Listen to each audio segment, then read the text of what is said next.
کبھی تنگ دستی آئے نا، آسان تعویذ یہ تنگ دستی اللہ کی راہ میں دینے لگو، 1 دو گے 10 آئے گا، لیکن نیت اچھی ہو، اللہ پہ بھروسہ. آج ہمیں سب پہ بھروسہ ہے، اللہ پہ نہیں.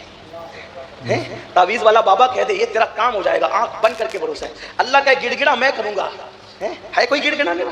اللہ پاک فرماتا ہے حدیث قدسی صحیح میں ہے کہ اللہ ہر رات کے، صرف شب برات شب قدر نہیں، اللہ پاک ہر رات کے آخری حصے میں پہلے آسمان پہ تجلی کرتا ہے جیسا کہ اس کی شان ہے، اور پھر فرماتا ہے میرے بندے مانگ. کیا مانگتا تو جو مانگے گا میں تجھے عطا.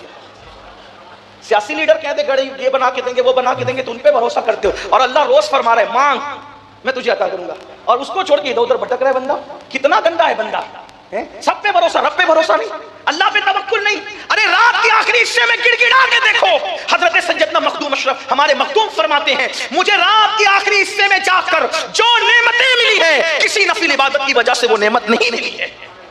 یہ ہے اس وقت گڑ تو اللہ کے ساتھ تجارت کرو، لیکن نیت اچھی. بتائیں بات ختم کرتے ہیں، وقت ہو گیا. حالانکہ ذہن پھر چاہتا ہے کہ باتیں کی جائے، دل کے اندر باتیں امٹ امٹ کراتی ہے، لیکن بہرحال جانا ہے آگے. ایک بات ختم کرتے ہوئے کہتا ہوں دیکھو نیت اچھی ہو، اللہ کے ساتھ تجارت. 1 2 10 ضرور ملے. تنگ دستی ہو نا دینے لگا کرو اللہ کی راہ میں، لیکن اس نیت سے مت دیا کرو کہ ملے گا، اس کو راضی کرنے.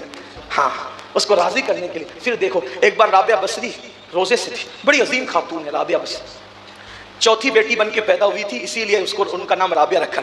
اتنے غریب گھر میں پیدا ہوئی، جس دن پیدا ہوئی تھی اس دن گھر میں نہ چراغ میں تیل تھا اور نہ استعمال میں تیل تھا. تو اللہ کے رسول نے امیر کو خواب میں آ کے فرمایا کہ وہاں بچی پیدا ہو رہی، وہاں سامان پہنچاؤ. یعنی یوں مقبول تھی اللہ کے رسول کی بات. بڑی نیک تھی، بڑی پارسا تھی، بڑی پارسا تھی. 4تھی تھی. بڑی دکھ بھری کہانی ہے اس خاتون کی بھی. اور یاد رکھنا اللہ دکھ انہی کو دیتا ہے جن کو اپنا بناتا ہے. اگر بندہ دکھ کی حکمتیں جان لے، اگر بندہ دکھوں کی حکمتیں جان لے تو کبھی وہ مسکرانے کی بھی کوشش نہ کرے. ہاں ایک دن حضرت موسیٰ علیہ السلام نے اللہ سے کہا مولا یہ فرعون اتنا بدبخت ہے، اس کے سر میں کبھی درد بھی نہیں ہوتا. ارشاد ہوتا ہے موسیٰ جس کو اپنا بناتے ہیں درد بھی اسی کو دیتے ہیں، اس کا سر ہی اس قابل نہیں ہے کہ اپنا درد اسے عطا کرے. یہ شان ہے اللہ والوں. اور جس کو اسی لیے میرے آقا فرماتے ہیں سب سے زیادہ سزائے انبیاء جاتے ہیں، یعنی سب سے زیادہ آزمائش انبیاء پر ہوتی ہے. بخار جتنا عام لوگوں کو ہوگا اس سے ڈبل بخار انبیاء کو ہوتا ہے. اما عائشہ کہتی ہیں حضور کے وصال کے وقت بخار کا یہ عالم تھا، میں چادر گیلی کر کر کے نبی کے جسم پہ ڈالتی تھی اور وہ تھوڑی دیر میں چادر سوکھ جاتی تھی بخار کی وجہ سے. ہاں فرمایا کہ انبیاء کرام کی آزمائش. اور پھر انبیاء کے بعد وہ آزمائے جاتے ہیں جو انبیاء کے قریب ہوتے ہیں. انبیاء بڑی دکھ بھری کہانی ہے رابعہ کی. رابعہ کی بڑی دکھ بھری کہانی. ایک مرتبہ رابعہ گر گئی، حضرت رابعہ گر گئی، ہاتھ ٹوٹ گیا. کسی نے کہا کیسے ہاتھ ٹوٹا؟ کہا ایک آدمی نے مجھے دیکھ لیا تو میں اللہ کے خوف سے گر گئی کہ اب میں ایسی ہو گئی کہ لوگ مجھے مرد دیکھنے لگے، ہاتھ ٹوٹ گیا. رابعہ. پھر کسی نے ان کو جنگل میں لوٹ کر بیچ دیا، بازار میں بیچ دیا. اللہ کی بندی کو رابعہ بکی. تو بکی تو کیا کرتی تھی؟ دن کو جہاں بکی تھی وہاں خدمت کرتی تھی اور رات کو عبادت کرتی. ایک دن سر سجدے میں رکھ کے کہہ رہی تھی تو نے مجھے بکوا دیا، اب میرے 2 مالک ہو گئے، ایک مجازی ایک حقیقی. تو دن کو مجازی کی خدمت کرتی ہوں، رات کو حقیقی کی کرتی ہوں. اگر پورا ٹائم آزاد رہتی تو تیری خدمت کرتی. بس یہ بات ہو رہی تھی کہ وہ مالکہ جگ گئی، دیکھا کہ پورا جھوپڑا روشن ہے، نور سے پورا جھوپڑا. باہر دیکھا تو چھت سے لے کے آسمان تک نور ہی نور ہے. جھانک کے دیکھا تو وہ نور رابعہ کی پشت سے چھت تک اور چھت سے آسمان تک. صبح ہونے سے پہلے شوہر کو بلایا، کہا دیکھو یہ ہماری کنیز کیا ہے.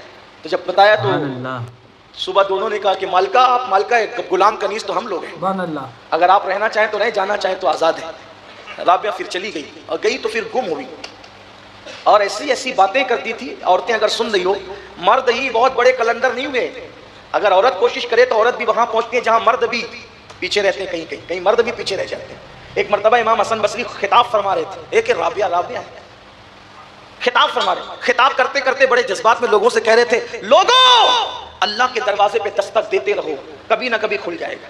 اللہ کے دروازے پہ دستک دیتے رہو، کبھی نہ کبھی اس کے دروازے کو کھٹکھٹاتے رہو. کبھی پردے کے پیچھے سے آواز آئی حسن یہ بھی تو بتا دو کہ اس نے دروازے بند کب کیے. دروازے تو کھٹکھٹائے اس کے جاتے ہیں جو بند رہتے ہیں، ارے اس نے بند کب کیا یہ بھی تو بتا دو. اب معلوم کرنے کی کوشش کی گئی کہ وہ کون عورت ہے جس نے حسن کو بتایا. اللہ اکبر. تو کا پتا چلا وہ کوئی اور نہیں تھی، اسی کو دنیا رابعہ بصری کے نام سے جانتی. سبحان اللہ سبحان اللہ. حسن سب کے بند ہوتے ہیں، رب کا دروازہ وہی تو ایک در ہے جو کبھی بند نہیں ہوتا اور کسی کے لیے بند نہیں ہوتا. خدا کا در وہ در ہے، اگر کافر بھی اس کے در پر آ جائے تو اللہ کافر کے لیے بھی در بند نہیں فرماتا. رابعہ بصری کا ذکر چل رہا ہے. رابعہ روزے سے تھی، افطار کا وقت آیا، ایک روٹی پکی تو خادمہ سے کہا بیٹیا آدھی تم لوگ ہی آدھی ہم افطار کر لیں گے. اب جو خادم لوگ ہوتے ہیں نا اللہ والوں کے، وہ بڑے محروم لوگ ہوتے ہیں زیادہ تر. وجہ سب کی نظر پیر اور بزرگوں پہ ہوتی ہے، ان کی ادھر ادھر ہوتی ہے. سمجھ گیا کدھر کدھر ہوتی ہے. ہاں مسافہ کرتے ہیں تو پیر کے ہاتھ پہ نظر نہیں ہوتی، وہ ہاتھ کے اندر جو لوگ دیکھے جاتے ہیں اس پہ ہوتی. سب نہیں ہوتے ہیں ایسے، لیکن پیر کا خادم اکثر بڑا محروم ہوتا ہے اللہ ماشاء اللہ. اس نے کہا کہ بڑی بھی مائی آدھی آدھی روٹی سے افطار ہوگی. کہا ہاں بیٹی اسی پہ شکر کر لیں. ابھی غروب نہیں ہوا تھا کہ اتنے میں کسی کی آواز آئی ہے اللہ کے لیے کوئی کھانا کھلا سکتا ہے؟ تو کہا بیٹی اس کو اٹھا کے دے دو. ارے ابھی افطار بھی نہیں کیا یہ اٹھا کر کے، یہ بڑھیا نے دلوا دیا، اٹھا کے تو دے دیا، کچھ کہہ تو نہیں سکی. ابھی غروب نہیں ہوا تھا کہ دستک ہوئی، دروازہ کھولا گیا تو کہا کہ کیا ہے؟ کہا کہ ہماری مالکہ نے 8 روٹیاں بھیجی ہے.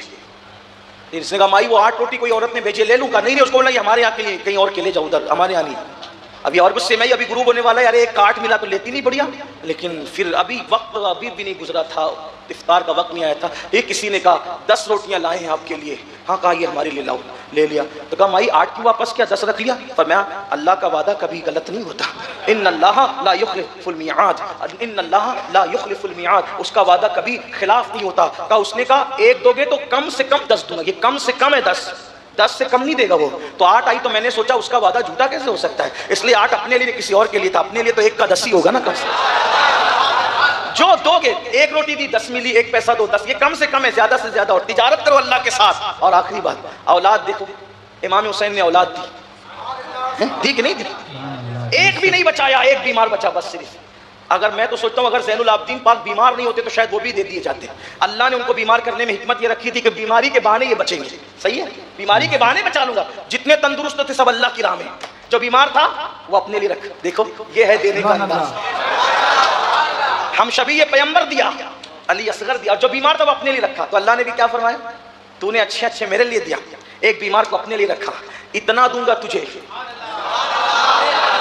کسی کی اولاد قیامت تک بچے گی گارنٹی نہیں ہے. حسین تیری اولاد کو قیامت تک ہم بچائیں. اللہ کے ساتھ تجارت ہے، اللہ کے ساتھ.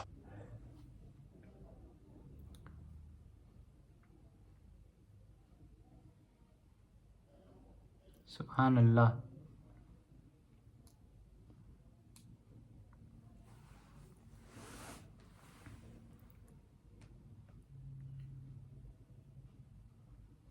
سبحان اللہ.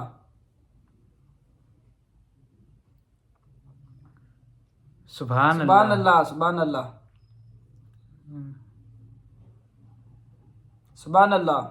السلام علیکم ناظرین.